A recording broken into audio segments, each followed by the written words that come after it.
मित्रांनो, हिरकणी अकॅडमीवरती आपल्या सर्वांचं या ठिकाणी स्वागत आहे. तर मित्रांनो, आपण या ठिकाणी पाहणार आहोत केंद्र प्रमुख भरतीसाठी महत्त्वाचे प्रश्न. आपल्या सगळ्यांना माहिती आहे बघा, 3 फेब्रुवारीला केंद्र प्रमुख भरतीचा पेपर आहे. बोटावर मोजण्याजोगे दिवस आपल्याकडे राहिलेत पहा. परंतु खरी क्रांती होत असते शेवटच्या ओव्हरमध्येच पहा. बरोबर की नाही? शेवटच्या ओव्हरमध्ये सुद्धा आपल्याला मॅच जिंकता येते पहा. तसं आपल्याला खेळलं पाहिजे पहा, म्हणजे आपल्याला तसं जमलं पाहिजे. त्यामुळेच मित्रांनो, व्हिडिओ शेवटपर्यंत पहा. मित्रांनो, या व्हिडिओची PDF तुम्हाला पाहिजे असेल तर डिस्क्रिप्शन बॉक्समध्ये आपण एक व्हॉट्सअप ग्रुप तयार केला आहे बघा, स्पेशल केंद्र प्रमुख भरतीसाठी. त्या केंद्र प्रमुख भरतीसाठी जो काही व्हॉट्सअप ग्रुप आहे त्याची लिंक खाली डिस्क्रिप्शन बॉक्समध्ये टाकलेली पहा. त्यावर क्लिक करून तुम्ही नक्की तो ग्रुप जॉईन करा. किंवा जो काही माझा नंबर दिसतोय बघा या ठिकाणी 93252308, त्या ठिकाणी तुम्ही मला मेसेज करा जॉईन ग्रुप म्हणून. त्याला सुद्धा मी मित्रांनो तुम्हाला लगेच ग्रुपला जॉईन करून घेईन. त्यामुळे लवकरात लवकर सगळी प्रोसेस करून ठेवा. हे करणं खूप महत्त्वाचं आहे पहा, कारण की जे काही IMP PDFs असतील ते तुम्हाला त्या ठिकाणी मिळून जातील. चला, पहिला प्रश्न मित्रांनो, विद्यार्थ्यांना स्वाध्याय देणे का आवश्यक आहे? तर विद्यार्थ्यांना स्वाध्याय देणे का आवश्यक आहे? चला, द्या उत्तर. आपल्याला 3 सेकंद मिळतील. तर मित्रांनो, या ठिकाणी बघा, याचं योग्य उत्तर आहे ऑप्शन क्रमांक 3, पर्याय 1 आणि 2 दोन्ही पहा. विद्यार्थ्यांना स्वयंमतदानाची सवय लावण्यासाठी आणि अध्यापन केलेल्या भागाचे त्यांच्यात दृढीकरण करण्यासाठी या ठिकाणी स्वाध्याय देणं आवश्यक आहे पहा. मित्रांनो, पुढचा प्रश्न आहे, विद्यार्थ्यांना स्वाध्याय दिल्यामुळे खालीलपैकी कोणकोणते फायदे होतात? तर फायदे कोणकोणते होतात पहा. यापैकी सगळे फायदे होतात पहा. ऑप्शन क्रमांक 4, शिक्षणामधील सातत्य कायम राहतं पहा.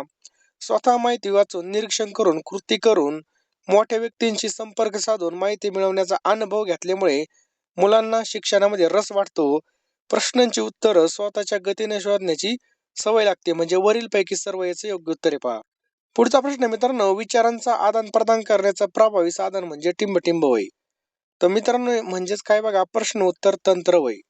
पुढचा प्रश्न मित्रांनो, प्रश्न निर्मितीचे उद्दिष्ट खालीलपैकी कोणते आहेत? तर प्रश्न निर्मितीचे उद्दिष्ट खालीलपैकी कोणते आहेत? तर बघा, बौद्धिक क्षमतांना चालना देणे. बघा, बौद्धिक क्षमतांना चालना देणे, विद्यार्थ्यांची जिज्ञासा, कुतूहल जागृत करणे, विद्यार्थ्याचे शंका निरसन करणे, विद्यार्थ्यांमध्ये घटकाविषयी अभिरुची निर्माण करणे, म्हणजे हे सगळे मित्रांनो या ठिकाणी याचं योग्य उत्तर आहे पहा, वरीलपैकी सर्व. 26 जानेवारी निमित्त केंद्र प्रमुख भरतीसाठी आपण एक ऑफर काढलेली पहा. अतिशय महत्वाची ऑफर असणार आहे. आपण बघा, तुम्ही काय व्हिडिओ पहा, आपण 400 रुपयाला या ठिकाणी PDF देत असतो पहा. ह्या PDF इतक्या महत्वाच्या आहेत, कमी वेळेमध्ये जास्त अभ्यास करण्यासाठी एकदम महत्वाचे पॉईंट या ठिकाणी हायलाईट केलेत पहा. एकदम महत्वाचे तुम्हाला MCQ मिळणार, नोट्स मिळणार, तसेच चालू घडामोडी मिळणार. मित्रांनो, अतिशय इम्पॉर्टंट असं तुम्हाला मटेरियल मी देणार आहे पहा. आता हे मटेरियल तुम्हाला 400 रुपयाला नाही तर फक्त 299 रुपयाला मिळणार आहे पहा. ही ऑफर फक्त आजच्या दिवस असणार आहे पहा, 26 जानेवारी निमित्त. त्यामुळे लवकरात लवकर सगळ्यांनी हे PDF घ्यायचे पहा. 299 रुपयाला आजचे दिवस असणार आहे पहा. तुम्ही मागचे व्हिडिओ उचकून बघा, त्यामध्ये बघा ह्या PDF तुम्हाला 400 रुपयाला देत असतो मी, परंतु आजच्या दिवस फक्त ही 299 रुपयाची ऑफर असणार आहे. संधीचं सोनं करून घ्या. आपल्या हातामध्ये बघा फक्त या ठिकाणी मोजके दिवस बाकी आहेत पहा, 5 ते 6 किंवा 7 दिवस असतील. या कमी वेळेमध्ये जास्त अभ्यास करण्यासाठी आपण या PDF लॉन्च केलेले आहेत पहा. आणि ऑफर फक्त आजचे दिवस असणार मित्रांनो. त्यामुळे पैशाकडे बघू नका. आता जेवढा काही टाइम राहिलाय त्या टाइमामध्ये आपल्याला दिवसाची रात्र आणि रात्रीचा दिवस एक करायचा आहे शिक्षक मित्रांनो. त्यामुळे हा चान्स आपल्या हातातून जाता कामा नये. तरी या संधीचं सोनं करून घ्या, कारण की गेलेली वेळ परत येत नसते पहा. परत पुन्हा तेच आपले बेचे पाडे चालू होतील. त्यामुळे लवकरात लवकर घ्या. बघा, 9325230840 या नंबरला तुम्हाला 299 रुपये सेंड करायचे आहेत आणि त्याच नंबरला त्याचा स्क्रीनशॉट या ठिकाणी पाठवायचा आहे पहा. त्यामुळे लवकरात लवकर मित्रांनो या संधीचं सोनं करून घ्या. 299 रुपयाला 26 जानेवारी निमित्त आपली ऑफर असणार आहे पहा. केंद्र प्रमुख भरतीसाठी लागणारे जे काही महत्वाचे टॉपिक आहेत बघा, टॉपिक नुसार तुम्हाला PDF मिळणार आहेत पहा. त्यामुळे पैशाकडे बघू नका. 299 रुपये आपण कुठं पण खर्च करतो बघा. 400 रुपयाला नाही तर बघा 299 रुपयाला तुम्हाला या PDF आजच्या दिवशी मिळणार आहेत. या PDF मध्ये बघा जे काही केंद्र प्रमुख भरतीसाठी असणारे महत्वाचे टॉपिक आहेत, संप्रेषण असेल, शालेय पोषण आहार असेल, त्याच्यानंतर NEP 2020 असेल, सगळे टॉपिक बघा स्टेप बाय स्टेप आपण यामध्ये कव्हर केलेले आहेत. नक्कीच तुम्हाला पेपरला फायदा होणार आहे. शेवटच्या ओव्हरमध्ये सुद्धा मॅच जिंकता येते पहा. या ठिकाणी आपल्याकडे जेवढे काही दिवस राहिले त्या दिवसाचा सदुपयोग करा आणि चांगला जोर लावा पहा.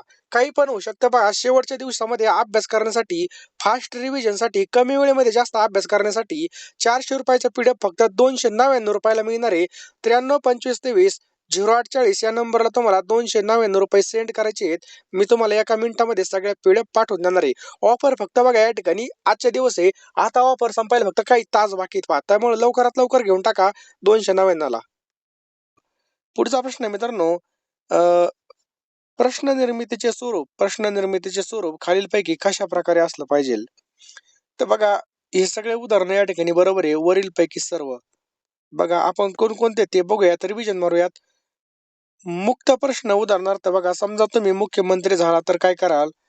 त्याच्यानंतर प्रत्याभिज्ञान प्रश्न उदाहरणार्थ योग्य पर्याय निवडणे. त्याच्यानंतर प्रत्यावहन प्रश्न उदाहरणार्थ थोडक्यात उत्तर द्या, कारणे द्या, किंवा काही प्रश्न विद्यार्थ्यांना कृती करण्यास प्रोत्साहन देणारे असावेत. म्हणजे हे सगळे उदाहरणे याचे चित्पा. पुढचा प्रश्न मित्रांनो, तथ्यात्मक स्वरूपाची माहिती देण्यासाठी कोणत्या प्रकारचे प्रश्न विचारले जातात. तर पहा या ठिकाणी बद्ध प्रश्न विचारले जातात. ऑप्शन क्रमांक 4 बद्ध प्रश्न.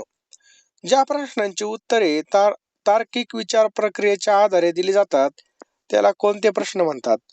तर मित्रांनो त्याला कोणते प्रश्न म्हणतात, प्रत्यावहन प्रश्न असं म्हणतात. ऑप्शन क्रमांक 2 प्रत्यावहन प्रश्न. नेक्स्ट पहा, विद्यार्थ्यांच्या कल्पनाशक्तीस आणि विचारशक्तीस चालना देण्यासाठी कोणत्या प्रश्नांचा वापर केला जातो. तो ऑप्शन क्रमांक 1 मुक्त प्रश्न. मित्रांनो लक्षात ठेवा, मुक्त प्रश्न. प्रश्न कौशल्यात प्रश्न कसे विचारावेत. प्रश्न कौशल्यामध्ये प्रश्न कसे विचारले पाहिजेत. तर मित्रांनो पहा, सोप्या आणि नेमक्या भाषेमध्ये बौद्धिक स्तर विचारात घेऊन आणि कुतूहल जागृत करणारे म्हणजे वरील पैकी सर्व. ऑप्शन क्रमांक 4 याचे योग्य उत्तर आहे पहा. पुढचा प्रश्न आहे, लक्ष द्या सगळ्यांनी. एखादे उद्दिष्ट साध्य झालं हे विद्यार्थ्यामध्ये घडून आलेल्या ज्या विशिष्ट वर्तन बदलाद्वारे स्पष्ट होते त्या विशिष्ट वर्तन बदलास टिंबटिंब असे म्हणतात. तर मित्रांनो त्याला काय म्हणतात, अध्ययन निष्पत्ती आणि उद्दिष्टांची स्पष्टीकरणे. म्हणजे 1 आणि 2 बघा, 1 आणि 2 दोन्ही पण ऑप्शन हे बरोबर आहेत पहा. पुढचा प्रश्न मित्रांनो, विद्यार्थ्यामध्ये दिसून येणाऱ्या अध्ययन निष्पत्ती या स्वरूपाच्या असतात. तर कोणत्या स्वरूपाच्या असतात. तर मित्रांनो लक्षात ठेवा, याचं योग्य उत्तर आहे पहा, मूर्त आणि अमूर्त. म्हणजे 1 आणि 2 दोन्ही आपल्या या ठिकाणी बरोबर उत्तर आहे पहा. विद्यार्थ्याच्या अध्ययनामधील अनुवाद त्रुटी भरून काढण्यासाठी केलेल्या जास्तीचे किंवा अधिकचं मार्गदर्शन म्हणजे टिंबटिंब वय. तर म्हणजे काय वय मित्रांनो, तर याचं योग्य उत्तर आहे पहा, ऑप्शन क्रमांक 2 अतिरिक्त पूरक मार्गदर्शन वय. लक्षात ठेवा, अतिरिक्त पूरक मार्गदर्शन वय. ऑप्शन क्रमांक 2 आपलं योग्य उत्तर आहे पहा. विद्यार्थ्यांमधील विविध उणीवा आणि त्या उणीवांची कारणे शोधून त्या दूर करण्यासाठी अध्यापन पूरक आणि मार्गदर्शक करणे म्हणजे टिंबटिंब वय.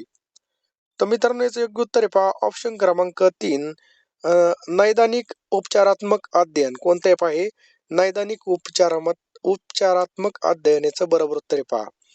नैदानिक चाचणीतून विद्यार्थ्यांमध्ये सर्वसाधारणपणे कोणकोणत्या उणीवा दिसून येतात.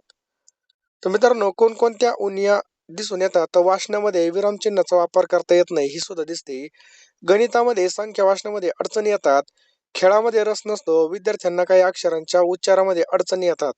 तर मित्रांनो हे सगळं या ठिकाणी ह्या उणीवा आहेत पहा. ऑप्शन क्रमांक म्हणजे यापैकी सर्व याचं काय पहा उत्तर आहे पहा, ऑप्शन क्रमांक 4 वरील सर्व.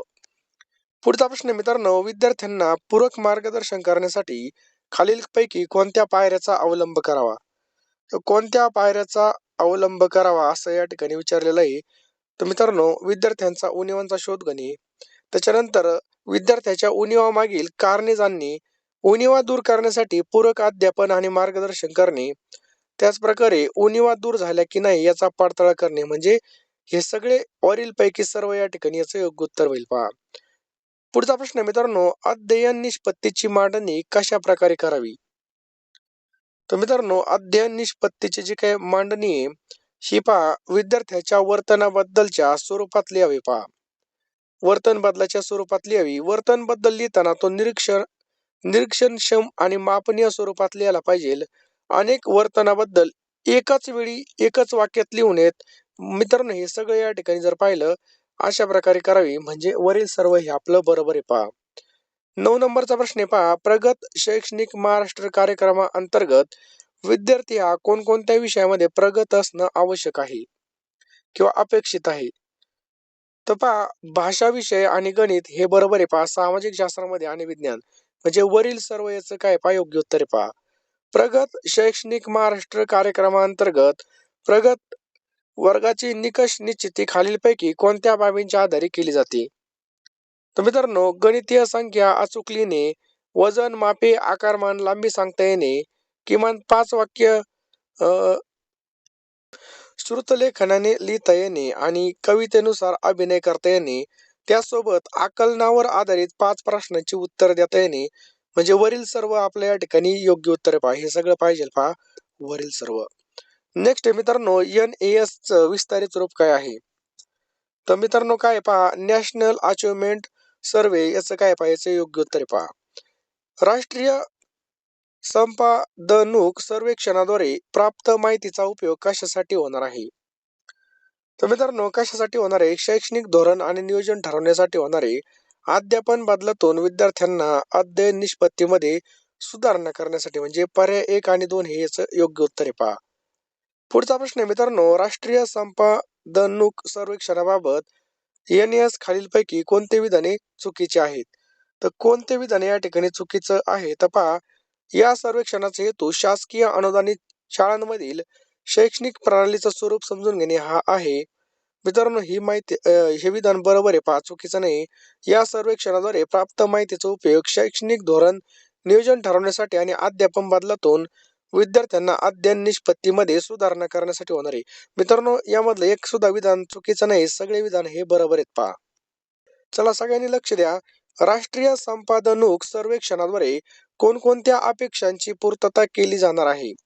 तर मित्रांनो, कोणकोणत्या अपेक्षांची पूर्तता केली जाणार आहे असं या ठिकाणी विचारलेलं आहे. तर पहा, अध्ययन प्रक्रियेमधील उणिवांचा शोध घेतला जाणार आहे, हे सुद्धा या ठिकाणी पूर्तता केली जाणार आहे पहा. शिक्षकांचा व्यावसायिक विकास होणार आहे, बरोबर आहे. वर्गनिहाय विद्यार्थ्यांना मदत केली जाणार आहे, हे सुद्धा बरोबर आहे. त्याच प्रकारे अध्ययन निष्पत्तीची प्राप्ती केली जाणार आहे. म्हणजे मित्रांनो, वरील सर्व विधाने काय आहेत पहा, बरोबर आहेत पहा. ह्या सगळे विधानं बरोबर आहेत. नेक्स्ट मित्रांनो, राष्ट्रीय संपादनुक सर्वेक्षण NAS मध्ये एकाच शैक्षणिक वर्षामध्ये एकाच दिवशी टिंब स्तरावर 3री, 5वी, 8वी आणि 10वीच्या विद्यार्थ्यांचं मूल्यांकन करता येणार आहे. तर मित्रांनो, याचं योग्य उत्तर आहे ऑप्शन क्रमांक 3. राष्ट्रीय स्तरावर आपल्या या ठिकाणी योग्य उत्तर आहे, लक्षात ठेवा, राष्ट्रीय स्तरावर. चला पुढचा प्रश्न मित्रांनो, राष्ट्रीय संपादनुक चाचण्यांच्या NAS पद्धतीविषयी पुढीलपैकी बरोबर विधान आपल्याला ओळखायचं आहे. तर मित्रांनो, या सर्वेक्षणासाठी शाळा आणि त्यातील वर्ग NCERT ने रँडम पद्धतीने निवड होते, हे बरोबर आहे मित्रांनो. त्याच प्रकारे या चाचणीमध्ये सर्व प्रश्न इयत्तेनिहाय क्षमतावर आधारित होते, हे सुद्धा बरोबर आहे. आणि या चाचणीचं स्वरूप वस्तुनिष्ठ आणि बहुपर्याय होते, हे सुद्धा बरोबर आहे. म्हणजे वरील सर्व याचं काय पहा, बरोबर उत्तर आहे पहा. राष्ट्रीय संपादनुक सर्वेक्षणासाठी जिल्हा स्तरावर कोणतं युनिट स्थापन केलं होतं? तर मित्रांनो, DMU, लक्षात ठेवा, DMU हे जे काही युनिट आहे हे स्थापन केलं होतं पहा. DMU चा लॉंग फॉर्म म्हणजे विस्तारित रूप काय आहे? तर लक्षात ठेवा मित्रांनो, काय आहे? District monitoring unit. लक्षात ठेवा, डिस्ट्रिक्ट मॉनिटरिंग युनिट. राष्ट्रीय संपादनुक सर्वेक्षणामध्ये इयत्ता 5वीचे आघाडीवर 5 जिल्हे कोणते? तर मित्रांनो, 5 जिल्हे कोणते असं या ठिकाणी विचारलेलं आहे. तर याचं योग्य उत्तर आहे पहा, सोलापूर, रत्नागिरी, वाशिम, हिंगोली आणि सातारा. म्हणजे वरील सर्व याचं काय पहा, बरोबर उत्तर आहे पहा. आंतरराष्ट्रीय स्तरावरील शिक्षण व्यवस्था कशा प्रकारची आहे, कोणत्या चाचणीवरून समजतं? तर मित्रांनो, कोणत्या चाचणीवरून समजतं? तर हे जे काही मित्रांनो ऑप्शन क्रमांक 3 आहे, पिसा चाचणी, यावरून समजतं पहा. पिसाचा लॉंग फॉर्म काय आहे? तर लक्षात ठेवा मित्रांनो, programme for international student assignment, याचे काय पहा, लॉंग फॉर्म आहे पहा. पुढचा प्रश्न आपल्या स्क्रीनवर आहे मित्रांनो. तुम्ही इथपर्यंत व्हिडिओ पाहिला असेल तर लवकरात लवकर फोनपे मध्ये जा आणि जे काही 400 रुपयाचे पीडीएफ आहे ते आजच्या दिवशी फक्त 299 ला भेटणार आहे पहा. आता फक्त काही तास बाकी पहा. तुम्हाला काय करायचं आहे, लवकरात लवकर फोनपे मध्ये जायचंय पहा. शेवटचे दिवस आहेत पहा. कमी वेळेमध्ये जास्त अभ्यास करण्यासाठी आपण हे पीडीएफ लॉन्च केलेले आहेत आणि अतिशय चांगल्या प्रकारच्या पीडीएफ आहेत पहा. मुद्देसूद विश्लेषण आहे. तुम्ही व्हिडिओमध्ये आपल्या प्रश्नांची क्वालिटी पाहिली असेल पहा. एकदम तांत्रिक प्रश्न असतील किंवा जे काही महत्वाचे अभ्यासक्रमानुसार प्रश्न आहेत पहा, सगळं काही तुम्हाला या ठिकाणी 299 रुपयाला भेटणार आहे. नंतर बघा, ही ऑफर संपल्यानंतर ह्या पीडीएफ पुन्हा एकदा मित्रांनो महाग होणार आहे. त्यामुळे लवकरात लवकर सर्वांनी या ऑफरचा फायदा करून घ्या. 299 रुपये सेंड करा. जो काही नंबर दिसतोय 93 25 23 08 40, या नंबरला मला संपर्क करा, व्हॉट्सअपला मेसेज करा. मी तुम्हाला 1 मिनिटामध्ये पेमेंट झाल्यावर सगळ्या PDF पाठवून देईल. त्यामुळे लवकरात लवकर फोनपे आणि गुगल पे मध्ये शिरा आणि लवकरात लवकर पेमेंट करून टाका. ऑफर संपायला फक्त या ठिकाणी काही तास बाकीत पहा. अतिशय महत्त्वाच्या PDF असणार आहेत, त्यामुळे हलगर्जीपणा करू नका. शेवटचे जे काही 5-6 दिवस बाकी आहेत बघा, त्याच्यामध्ये आपल्याला चांगला आउटपुट काढायचा असेल, कमी वेळेमध्ये जास्त रिव्हिजन करायचे असेल, तर लवकरात लवकर PDF घेऊन टाका.